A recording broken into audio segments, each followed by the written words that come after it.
വർണ്ണുള്ള റഹ്മത്തിലതിലെത്തി കണ്ണീരായ സുദൂകിന്നിഴകൾ ആറസൂരിനെ അറിഞ്ഞപ്പോൾ സത്യറസൂലേ തമനോരെ മണമിരങ്ങനെ പറയും ഞാൻ തെനിലാവേ തരമാരെ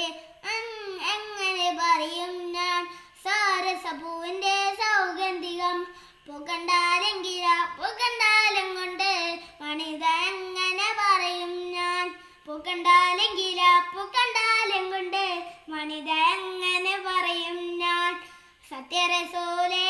തമനോരെ വന്നമേ